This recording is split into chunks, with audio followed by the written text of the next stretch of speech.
Bonjour à tous, on se retrouve aujourd'hui pour un nouveau suivi que j'ai renommé, donc il s'appelle Les Dernières Pages. Donc j'espère que le titre vous plaît.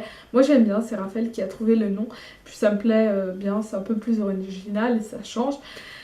Mais voilà, le concept ça reste le même, je vous présente mes dernières lectures. En général c'est 3 livres, plus la lecture en cours que je présente très brièvement. Donc voilà, je pense que vous connaissez déjà le concept des suivis, des lectures du moment, etc. etc. Donc voilà, c'est la même chose, comme d'habitude. Donc aujourd'hui, j'ai 3 livres à vous présenter, plus le livre que je suis en train de lire.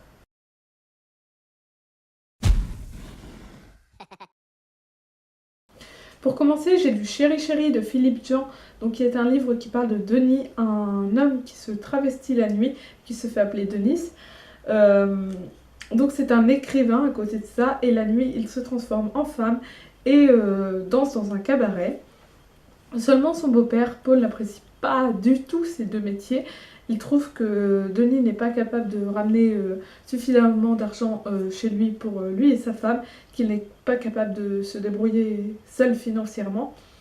Et donc voilà, du coup, son beau-père a envie que Denis fasse autre chose et le méprise un peu de par son travail d'écrivain et surtout par son travail de danseuse. Donc du coup, c'est une situation plutôt courante, je pense, que connaissent les hommes qui se travestissent. Et je trouve ça super intéressant, en fait, que ce soit un sujet abordé dans la littérature française, parce que, à ma connaissance, il n'y a pas de livre qui traite du sujet, mis à part celui-ci. Ou alors, si vous connaissez des livres, n'hésitez pas à me le faire savoir, mais autrement, je n'en connais pas. Et donc du coup, j'étais vraiment très intéressée par ce livre, et surtout par sa couverture. Comme vous voyez, c'est Denis qui... en femme, et là quand on déplie, on voit la moitié du visage en homme et l'autre moitié en femme. Et enfin bref, la couverture est vraiment magnifique, très parlante aussi. Enfin c'est un très beau travail que les éditions Gallimard ont fait pour cette couverture là, je trouve. J'adore personnellement, je suis fan et du coup j'avais très envie de le lire. Donc à côté de ça, ça parle aussi de la mafia et de plusieurs autres choses. Donc Denis est un personnage très cynique qu'on peut aimer comme on peut ne pas aimer. Moi je l'ai plutôt bien apprécié. En revanche, son beau-père me sortait par les yeux. Il était juste... Enfin, c'était juste... il chantait l'intolérance et moi, les gens comme ça, je peux pas les piffrer, quoi, tout simplement. Donc voilà, je n'ai pas blairé le beau-père, mais par contre j'ai bien aimé le personnage de Denis et j'ai bien aimé la façon de raconter de Philippe Jean, même si parfois j'étais un peu perdue, je savais pas trop où il voulait nous amener. Ce que je peux reprocher vraiment à ce livre, c'est sa mise en forme, sa mise en page. Il n'y a pas ou très peu de paragraphes et pas de chapitres, et du coup pour arrêter la lecture, parce qu'on a autre chose à faire ou qu'on n'a plus envie de lire, et ben c'est très compliqué de caler un moment sans se perdre ensuite lors de la reprise de la lecture. Donc on est toujours obligé de relire les précédentes lignes, pages, enfin... C'est assez désagréable du coup de devoir lire comme ça, c'est un peu ce que je peux reprocher. Un petit peu plus de paragraphes et de chapitres, ce serait pas trop, mais sinon c'est une lecture très intéressante que je vous recommande. Ensuite, je pense que je vous ai déjà pas mal parlé de David Vann, n'est-ce pas? Si je vous en ai pas parlé, David Vann, c'est un auteur américain qui a un talent incroyable, qui est l'auteur notamment de Second Island, mais il a écrit aussi d'autres livres, dont Goen Mountain qui vient de sortir et dont je vous ai déjà parlé. Il y a également Désolation et Impur que je n'ai pas encore lu, mais ça ne devrait pas tarder, j'espère. Et puis, en même temps que Goen Mountain, les éditions Galmeister ont sorti un inédit en poche, donc qui s'appelle Dernier jour sur Terre, et qui est un livre tout simplement fabuleux et que je tenais vraiment à vous présenter en vidéo aussi. Donc Dernier jour sur Terre, en fait ça raconte l'histoire d'un homme, Steve Kazmierzak, qui avait 27 ans à l'époque des faits, donc c'était le 14 février 2008, et qui est en fait un tueur de masse. Il est arrivé à son université, a tiré sur quelques personnes, il en a tué certaines, il en a blessé d'autres, et ensuite il s'est donné la mort. Donc voilà, c'est un tueur de masse, ou un tireur d'école, enfin appelez ça comme vous voulez, mais vous comprenez le principe. Il y en a beaucoup en Amérique, c'est assez régulier qu'on entende aux informations qu'il y a eu un attentat, un meurtre, enfin des meurtres en série de cette manière-là. Et du coup, David Vann a eu accès au dossier de police, a interrogé la famille, les ex-petites amies, les machins, les trucs, enfin toutes les connaissances de Steve, pour se renseigner sur son passé et sur ce qui l'a poussé à faire ça. Du coup en fait c'est un livre vraiment très bien documenté qui nous raconte la vie de Steve et qu'est-ce qui l'a poussé à faire ce qu'il a fait en fait. Pourquoi il est devenu comme ça, qu'est-ce qui l'a poussé à faire ça. Et voilà, du coup c'est super intéressant de lire ça parce que je me suis toujours posé la question sur qu'est-ce qui peut bien pousser quelqu'un à faire ça. Et David Van, lui aussi s'est interrogé. En plus de ça, David Van est un homme qui était, ou est encore peut-être, je ne sais pas, torturé. Ça se ressent énormément dans ses écrits. Il s'inspire beaucoup de sa vie personnelle pour écrire. Et là également, il s'inspire de sa vie personnelle. Lorsqu'il avait 13 ans, son père est décédé, son père s'est suicidé. Et David Van a hérité de toutes ses armes. Et donc c'est un adolescent de 13 ans qui venait de perdre son père, qui était complètement déboussolé, qui était un peu un paria, et qui a songé à tuer ses voisins, voilà, avec les armes de son père. Donc David Van s'interroge sur les raisons qui ont fait que lui n'a pas commis un tel acte et qui ont fait que Steve, lui, a été allé jusqu'au bout de ses idées, de ses pensées. Qu'est-ce qui a fait qu'il a décidé de faire ça et pourquoi David Van, lui, n'a pas fait ça.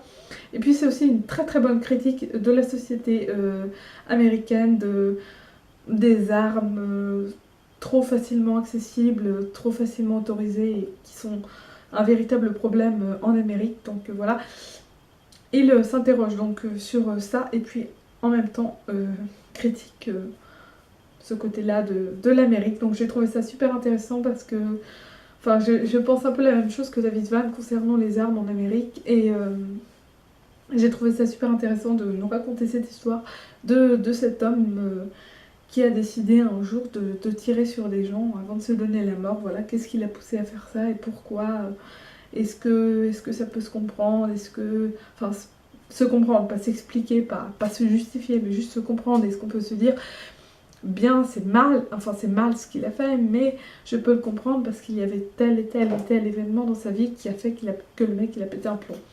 Donc voilà, du coup c'est un petit peu ça comme histoire et voilà, j'adore. C'est pas mon préféré de David Van, celui-ci restant Second Island, mon livre préféré au monde, mais celui-ci franchement il est vraiment très très très très bon. En plus franchement si vous avez envie de découvrir l'auteur avec un livre récent à un prix intéressant, voilà, il est à 10,50 € et sérieusement c'est tellement bien écrit, tellement bien fait que ça en vaut vraiment vraiment la peine. Le sujet est génial, David Van est génial, c'est génial, c'est génial, c'est génial. Lisez-le, lisez David Van. Votre vie changera. Voilà, faut le lire, absolument. Et donc, bon bah voilà, Dernier jour sur Terre, très très bon livre, un coup de cœur dont je vous reparlerai peut-être dans une prochaine vidéo, à voir. Comme je suis fan de David Van et de Second Island, je me suis un petit peu précipitée sur la bande dessinée, donc adaptée du roman. Donc c'est Second Island, donc adapté du roman de David Van et illustré et réécrit par Hugo Bienvenu. Donc voilà une petite présentation de cette bande dessinée. Second Island, si vous ne connaissez pas, je vous raconte les grandes lignes, mais je vous en raconte pas trop parce que c'est un livre à découvrir par vous-même. Faut pas qu'on vous le raconte en fait. Donc c'est un père et son fils qui partent un an sur une île déserte et ils se connaissent assez peu en fait. Ils n'ont jamais eu trop l'occasion de se connaître parce qu'ils ne vivent pas ensemble et tout et tout. Et donc ils partent vivre un an en Alaska tout seuls. Et ils vont un peu jouer à les Robinson Crusoe, voilà, se débrouiller tout seul, chasser, pêcher, etc. Construire la cabane, tout ça. Et seulement les choses ne vont pas se passer comme prévu et un événement dramatique va se produire et va plonger tout ça dans l'horreur et la folie la plus absolue et la plus inattendue au final.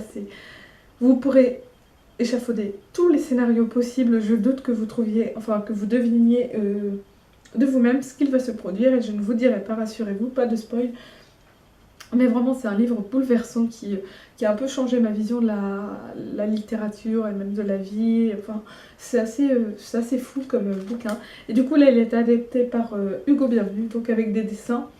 Et comme ça se passe sur une île en Alaska, dans le roman il y a beaucoup de descriptions de paysages. Et donc là, nous avons le droit parfois à des superbes dessins de paysages. J'espère que vous allez bien voir. Enfin, moi, je trouve ça simplement magnifique. Ce que j'aime moins au niveau des dessins, au niveau du graphisme, c'est vraiment les têtes des personnages, surtout de l'enfant, Roy. J'espère que vous allez bien voir. Donc c'est... Enfin, j'ai un peu de mal, donc là, C'est le gamin qui a 13 ans et je le trouve pas très bien dessiné perso. Voilà, je vais vous en montrer une autre planche. J'aimerais bien en montrer qui dévoile pas trop quand même. Donc là, nous avons une planche avec un paysage. Et là, nous avons Roy qui marche, par exemple. Donc, ça ne vous dévoile rien. Donc tout est en noir et blanc.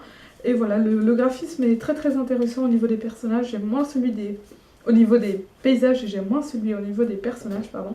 Mais autrement, franchement, c'est une très bonne adaptation. Et pour moi, Second Island, c'était un livre qu'il fallait vraiment adapter en bande dessinée et qui serait bon d'être adapté en film pourvu que ce soit bien fait. Parce que, enfin, il y a beaucoup de descriptions, c'est vraiment un roman d'ambiance, du moins sur le début. Et enfin, c'est super intéressant que ce genre de bouquin soit adapté en bande dessinée ou même en film. Donc, je ne désespère pas et je pense qu'un jour, il y aura un film et que ce sera vraiment génial. Donc voilà, si vous aimez la bande dessinée, je vous conseille celui-ci. Si vous préférez les romans, je vous conseillerais plus le roman parce que c'est quand même quelque chose. Voilà, il y a l'écriture de David Van et tout. Mais bon, si vous êtes plus BD, pourquoi pas celui-ci. Franchement, les dessins sont plutôt sympas. L'histoire est plutôt bien retranscrite. C'est très très bien également. Et pour terminer, je vous présente très rapidement, très brièvement, la lecture que je suis en train de... Enfin, le livre que je suis en train de lire. Donc c'est De Bleu sur les veines de Tony Owning. Je ne sais pas le prononcer. Il y a O''N''E''I''2'L. Donc si vous savez comment on peut prononcer ce genre de nom, dites-le moi parce que moi j'ai jamais su. Donc c'est aux éditions 13e note, maison d'édition qui ferme le 30 novembre, que j'ai découvert via la chaîne du Rouquin Bookin au mois de mai. Et voilà, j'en ai acheté 3. Et je suis super... Enfin là j'ai appris qu'il fermait définitivement et du coup j'ai envie de tout acheter parce que c'est une maison d'édition indépendante qui m'intéresse énormément. C'est pour ça que je vous en parle. Je profite pour caser le truc. Donc je sais que là on est déjà le 10 novembre, que si vous voulez découvrir 13e note, il est temps de passer commande à la librairie parce que après ce sera trop tard. Et ça peut toujours, même si c'est un peu trop tard pour les aider, ça peut toujours les aider pour la fermeture si vous achetez un livre chez eux. Donc 13e note présente des livres un peu fous en fait. Enfin, je ne sais pas trop comment les présenter, je le présenterai pas super bien. Je vous conseillerais vraiment de voir la vidéo du Rouquin Bookin que je mets en barre d'infos. Il en parle tellement mieux que moi. Mais par exemple, là, c'est l'histoire d'un homme, une véritable histoire, qui nous raconte ses problèmes de drogue et tout. Et c'est très très différent de tout ce qu'on peut lire sur le sujet. C'est vraiment très très particulier. Ça ne peut ne pas plaire à tout le monde. C'est une littérature qui était vue un peu comme marginale au début, 13e note. Et au final, en fait, moi, j'accroche plutôt bien. Et je trouve le concept de la maison d'édition vraiment super intéressante. Et je suis vraiment très très triste qu'elle ferme. Certes, c'est le premier que je lis. Je ne l'ai même pas terminé, mais je sais que cette maison d'édition, ça va me plaire. Et ça me fait toujours le mal de savoir qu'une entreprise, qu'une maison d'édition va fermer. Donc voilà, j'apporte tout mon soutien moral aux personnes qui vont se retrouver sans doute sans emploi. Et je trouve ça vraiment dommage que 13e note s'arrête parce que c'est quelque chose de bien. Donc si vous avez envie de les découvrir, peut-être d'apporter un petit coup de pouce même au dernier moment, ça peut toujours être utile à la maison d'édition. Et ben franchement, n'hésitez pas, faites-vous une petite liste de 13e notes, il y en a plein qui sont très tentants. Donc voilà, n'hésitez surtout pas à vous en prendre. Il y a des poches chez du grand format, il y en a pour tous les goûts au niveau des histoires, de tout. Donc voilà, c'est une petite présentation rapide de cette maison d'édition. C'est un peu tard, j'avais fait un article sur mon blog au mois de mai quand ils avaient annoncé qu'ils étaient un petit peu dans la crotte.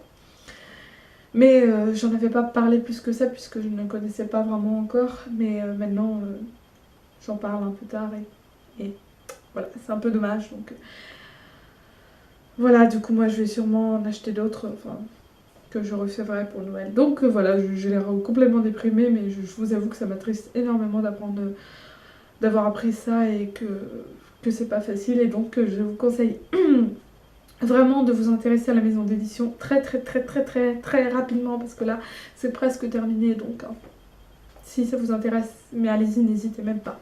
Voilà. Pour une note un petit peu plus positive quand même, à la fin de cette vidéo, il y a quand même eu un coup de cœur donc avec Dernier jour sur Terre, un livre que je suis en train de lire qui m'a l'air d'être vraiment génial, avec une maison d'édition qui m'a l'air vraiment géniale.